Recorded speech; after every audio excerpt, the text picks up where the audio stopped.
যদি আইসি তা আমরা প্রতিরোধ করবো, আমরা অদা করবো, আমরা লাঠি সোটায় তাদের আসতে দেবো না, কোনো বিএসএফ ভয় করবো না। বিএসএফ আমরা ভয় পাই না, নিজের মতো স্বাস্থ্যসেবী থাকি। আমরা পাঁচ যখন করে যেতে আমরা রাস্তাঘাটে লাইন ঘুরে দাঁড়িয়ে থাকি।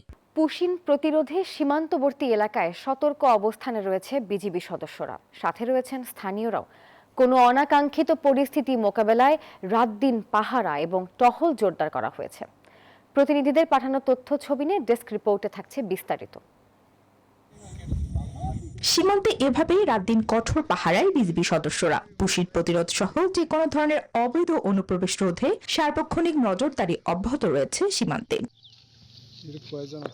লালমনিরহাট সীমান্তের কাঁটাতারের ব্যারের আলো নিভিয়ে পুশিনের চেষ্টা করে বিএসএফ। এই ঘটনার পর কড়া অবস্থানে বিজিবি সদস্যরা, সাথে পাহারায় স্থানীয়রাও। সব মশার বিরুদ্ধে সুরক্ষা দিতে এলো বসুন্ধরা এক্সট্রিম অ্যারোসল, মশার বিরুদ্ধে এক্সট্রিম সুরক্ষা। যদি আইসি তা আমরা প্রতিরোধ করবো, আমরা অদা করবো, আমরা লাঠি সোটায় তাদের আসতে দেবো না, কোনো বিএসএফ ভয় করবো না। বিএসএফ আমরা ভয় পাই না, নিজের মতো স্বাস্থ্যসেবী থাকি। আমরা পাঁচ যখন করে যেতে আমরা রাস্তাঘাটে লাইন ঘুরে দাঁড়িয়ে থাকি। গত কয়েকদিন ধরে কুড়িগ্রাম জেলার রৌমারী সীমান্তেও পুশিন ঘিরে শুরু হয়েছে উত্তেজনা। মঙ্গলবার গভীর রাতে সীমান্তের সার্চ লাইট বন্ধ করে পুশিনের চেষ্টা ব্যর্থ হয় বিএসএফ এর। স্থানীয়দের সহায়তায় রুখে দেয় বিজিবি সদস্যরা। অবৈধভাবে বাংলাদেশে প্রবেশ করতে না পারে বিজিবির সাথে আমরা সচরাচর অ্যাক্টিভ সতর্ক অবস্থানে আছি। এদিকে মেহেরপুর সীমান্তেও একই চিত্র। সন্ধ্যা থেকে মধ্যরাত পর্যন্ত গ্রামবাসীরা বিজিবির সঙ্গে সীমান্ত এলাকায় পাহারা দিচ্ছেন।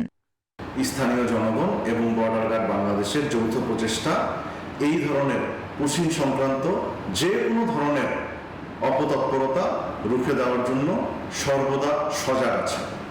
এদিকে জামালপুর সীমান্তে আবারও একজনকে পুশিনের চেষ্টা করা হলে তা প্রতিহত করতে সক্ষম হয় বিজিবি। Desk report, news 24।